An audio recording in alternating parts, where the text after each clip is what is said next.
ఎట్టకేలకు సిద్దిపేట రెడ్డి సంఘం ఆధ్వర్యంలో రాజా బహదూర్ వెంకటరామిరెడ్డి గారి విగ్రహావిష్కరణ జరిగింది. ఇక దానికంటే ముందు జరిగిన పరిణామాలు మీకు అన్ని గతంలోనే చెప్పిన. కొంతమందికి ఇన్విటేషన్లు ఇవ్వడం జరిగింది, విగ్రహావిష్కరణ కూడా జరిగింది. ఈ ఆవిష్కరణ సందర్భంగా కొన్ని ఆసక్తికర పరిణామాలు చోటు చేసుకున్నాయి. అక్కడ నాయకులు వీళ్ళంతా మాట్లాడుతూ బుద్వేల్లో రెడ్డి విద్యా సంస్థలకు సంబంధించిన 15 ఎకరాల భూమిని కాంగ్రెస్ సర్కార్ వెనక్కి గుంజుకుంటుంది మూసి సుందరీకరణ పేరుతోటి. అది అప్పుడు ఇచ్చినప్పుడు 150 కోట్లు ఉండే, ఇప్పుడు 1500 కోట్ల విలువ చేసింది.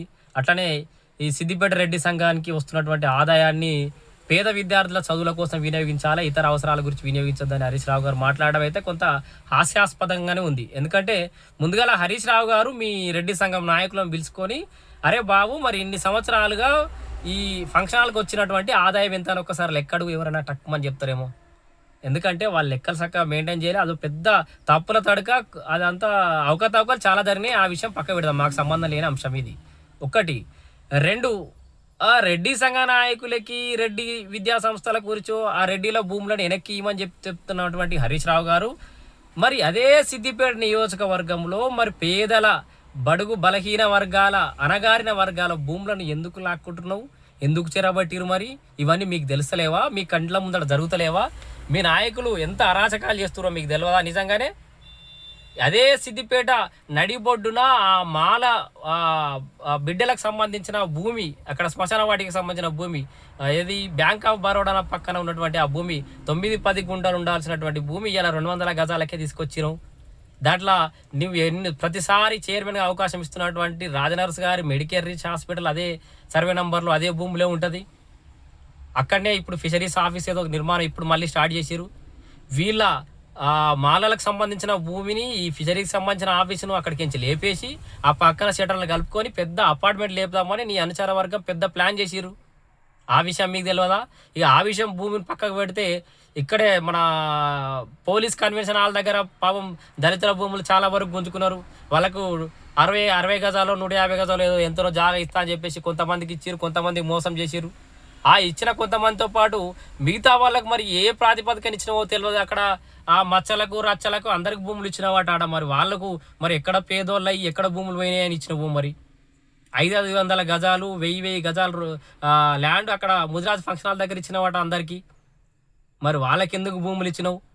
ఇదే సిద్దిపేట నడిబొడ్డున బట్టలు ఉత్తుకొని జీవనం కొనసాగిస్తున్నటువంటి పాపం అమాయకమైనటువంటి కులం ఏదైనా ఉందంటే రజక కులం. మరి ఆ రజక బిడ్డలు రజక ఆత్మగౌరవ భవనాన్ని ఎందుకు కూలగొట్టినావు నువ్వు? ఇవి ఆత్మగౌరవ ప్రాంగణాలు గుడులు లాంటివి అని చెప్తున్నావు కదా నువ్వు కుల సంఘాల గురించి. రెడ్డి సంఘం దగ్గరకు పోయి ఇది ఆత్మగౌరవ భవనం అన్నప్పుడు మరి రజకుల భవనం ఆత్మగౌరవ భవనం కాదా? కోమటి చెరువు అభివృద్ధి పేరుతోటి నువ్వు రజకుల బిల్డింగ్ని అక్కడ కూల్చేయలేదా? అది నువ్వు వాళ్ళ బిల్డింగ్ను కూల్చేయడం కాదు, వాళ్ళ సంఘాన్ని కూల్చేయడం కాదు, వాళ్ళ ఆత్మగౌరవాన్ని కూల్చేసినావు నువ్వు, వాళ్ళ ఆత్మాభిమానాన్ని కూల్చేసినావు నువ్వు, వాళ్ళ బతుకుదేరువును కూల్చేసినావు నువ్వు. తీసుకుపోయి ఎక్కడెక్కడో పడేసినావు. అక్కడ ఓపెన్ ఆడిటోరియంకి ఐలమ్మ పేరు పెడతాను పెట్టలేదు, విగ్రహాన్ని తీసుకుపోయి అడ్డేటో వేములవాడ రూట్లో పెట్టినావు. అక్కడ రజక బిడ్డల ఆత్మగౌరవ బంగ్లాను కూలగొడతావు, ఇక్కడ రెడ్డిల ఆత్మగౌరవాన్ని కాపాడుతా అని చెప్తావు. అక్కడ దళిత బిడ్డల భూములు గుంజుకుంటావు, ఇక్కడ రెడ్డిలకు కొంతమందికి దళితులతో పాటు అక్కడ కలిపి వాళ్ళేదో కోల్పోయినట్టుగా వాళ్ళకు పట్టాలు రాసిస్తావు జాగలు. సో ఈ ద్వంద్వ వైఖరి ఎందుకు అని చెప్పేసి సిద్దిపేట సమాజం అయితే ప్రశ్నిస్తోంది. మన సిద్దిపేటలో కొత్తగా మేము బీసీ ఎస్సీ ఎస్టీ దానేమంటారు ఐక్య కార్యాచరణ అంటూ ఆ గ్రూపులు పెట్టుకున్నటువంటి కొంతమంది నాయకులు ఈ అంశం మీద మాట్లాడాలి. మరి ఇప్పుడు నిజంగానే రెడ్డిలను బీసీలను ఎస్సీ ఎస్టీలు అందరి సమానంగా చూస్తున్నాడా మీ సార్ అని చెప్పేసి. సో బీసీల పేర్లు చెప్పుకున్నటువంటి ఈ సంఘాల నాయకులు ఇప్పుడు నేను లేవనెత్తినటువంటి అంశాన్ని మీద మాట్లాడాలి. అదే బ్యాంక్ ఆఫ్ బరోడా దగ్గర ఇప్పుడు ఆ బస్టాండ్కు నడిబొడ్డున దగ్గర ఉన్నటువంటి ఆ జాగా విషయంలో జరిగిన ఏంది ఇష్యూ, దాని వెనకాల జరిగినటువంటి మతలబ్ ఏంది, పోలీస్ కన్వెన్షన్ హాల్ దగ్గర ఉన్నటువంటి భూములు గుంజుకున్న దగ్గర మతలబ్ ఏంది, కలెక్టరేట్ దగ్గర భూములు గుంజుకున్న వెనకాల ఉన్నటువంటి సంగతి ఏంది,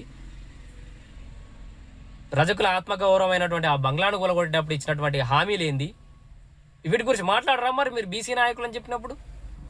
సో ఇది విగ్రహ రాజకీయాలు చేయడం మానేసుకోవాలి హరీష్ రావు. ఏ ఎండకు ఆగోడు పట్టుడు, ఏ రెడ్డి ఏ సంఘం దగ్గర ఓపెనింగ్ పోతే ఆ సంఘం దగ్గర పోయి వాళ్ళ ముచ్చట్లు చెప్పరు, మీరే మా గుండెకాయ, మీరే మా ఆత్మగౌరవం అనేదో 4 ముచ్చట్లు ఎప్పుడు, తర్వాత మళ్ళీ అటు కడినెత్తి కూడా చూడవు ఎన్నడు. 7 రోజులు దగ్గర పడ్డాయి. సిద్దిపేట సమాజం మొత్తం ఇక్కడ ఎస్సీ ఎస్టీ బీసీ మైనారిటీలతో పాటు రెడ్డిలు కూడా నేను పండబెట్టడానికి సిద్ధమయ్యేరిగా ఏదో భరిస్తూ నేను ఆ రెడ్డిలో కూడా కొంతమందికే నువ్వు మేలు చేసినావు, కొంతమందికే నువ్వు వత్తాసు పలికినావు. కాబట్టి దాంట్లో అగ్రవర్ణాలలో పేదవాళ్ళు ఉన్నటువంటి అందరూ కూడా అవకాశాలు దొరకని వాళ్ళందరూ కూడా ఇట్లా కాచుకొని కూర్చున్నారు. బిడ్డ అయిపోయింది. హరీష్ రావు నువ్వు ముల్లె మూట సదిరి పెట్టుకొని ఎన్నడో చెప్పినా ఆయన నమ్ముకుని ఉన్న వాళ్ళు కూడా బట్టలు చదువుకోరు. ఎందుకంటే సిద్దిపేట స్థానం ఖాళీ కాబోతోంది, మీరు వేరే దగ్గర ఉపాధి వెతుక్కోవాలని కూడా చెప్తున్నా. సో ఈ రెడ్డిల ఆత్మగౌరవం పేరుతోటి మాట్లాడినటువంటి నేను గతంలో కూడా వీడియో చేసిన రెడ్డిలకు కూడా చాలా మంది కొంతమందికే కోపం వస్తుంది, అందరికి కాదు. ఎందుకంటే మనం బరాబర్ అడిగినాం సిద్దిపేట నియోజకవర్గంలో మిగతా రెడ్డి సంఘాలకు సంబంధించిన నాయకులకు ఎందుకు ప్రాతినిధ్యం కల్పించారని చెప్పేసి, అదే విగ్రహాన్ని ఒక చౌరస్తా దగ్గర ఎందుకు పెట్టారని కూడా ప్రశ్నించినాం మనం. సో సిద్దిపేట నియోజకవర్గంలో ఉన్నటువంటి రెడ్డిలు, బీసీ, ఎస్సీ, ఎస్టీ మైనారిటీలంతా కలిసి మరి ఇట్లా దాన్ని ఏమంటారు అవకాశవాద రాజకీయం చేస్తున్నటువంటి హరీష్ రావుని ఇక్కడ నుంచి సిద్దిపేట నుంచి తరిమి కొట్టడానికి నడుము బిగించోరి సిద్ధంగారి అని చెప్పేసి కూడా ఈ సందర్భంగా నేను